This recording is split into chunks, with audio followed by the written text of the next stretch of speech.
ที่สวนกาแฟเอาเคยเป็นเกียกตาเป็นบุญวาสนาจองให้มาพบน้องคิดน้ำน้องย้อนหักลายละจังเป็นเล็ดให้อ่างน้ำตาหลังนิดไหลไฟอยู่ใส่บ่ขึ้นมา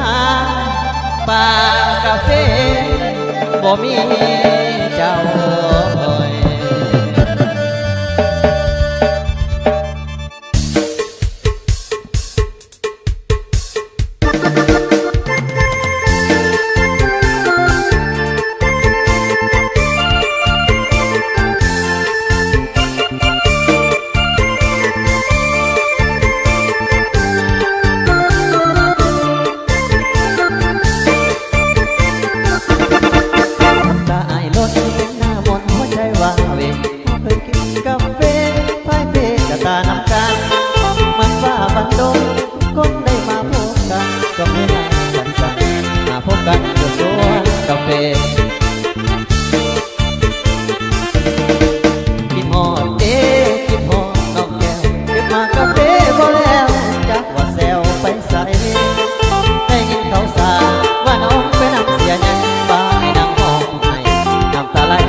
สองหางนักแอร์ทาจะได้สายสวงเขามาสวงวันนี้ไปจบคนเงินน้อยของคนอดทาสัญญาห่างหายเอาไปอยู่ใส่เสียซื้อกาแฟเขานั้นมีรถใหญ่มีทองของให้เจ้ากลับไปนำเขาสวนกาแฟอยู่ที่บ้านห้วยเตาจิบสวนกาแฟอยู่ที่บ้านห้วยเตาผู้บ่นอนต้องสาวให้พวกเราตาไหลนองมากาแฟสุกอีกเป็นหัวซองให้นักคอยคองน้องด้วยใจอ้างว่าจะให้สัญญาว่าสิเก็บกาแฟกาแต่วันนี้วันหน้าจะทางดูใสก็มาบ้านห้วยเต้าเปลี่ยนเมืองว่าซองได้พบนวลน้องตอนมาเก็บกาแฟมีความสัมพันธ์กันยังโอเคคิดว่าเป็นบุพเพวาสนาได้มาพบพา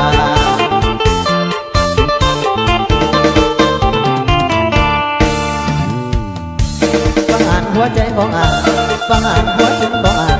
ตั้งหลายใจอ้ายให้หมดเสียสูญยอดคิดหมดน้องได้ลงก็ยังของอ่านคอยเจ้ากลับมาหัวใจว่าลืมสูญกาแฟแล้วก็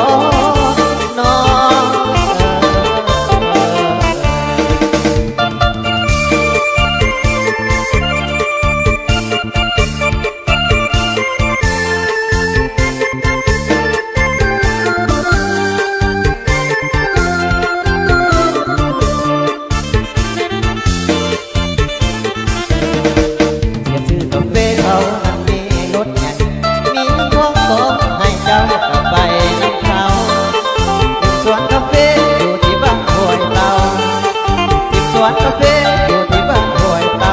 ผู้บ่นอนน้องสาวไหวผลลัพธ์ตาไหลนองมากาแฟทุกที่เป็นหัวซอง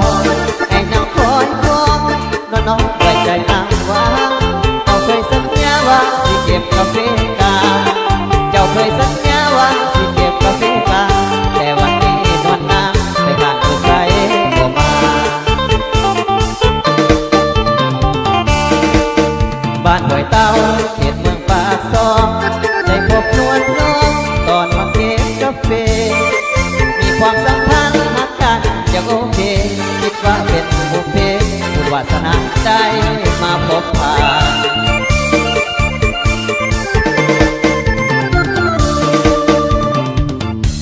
ประหารหัวใจของอ่านทำร้ายใจอ้ายให้หมดเสียสูญยอด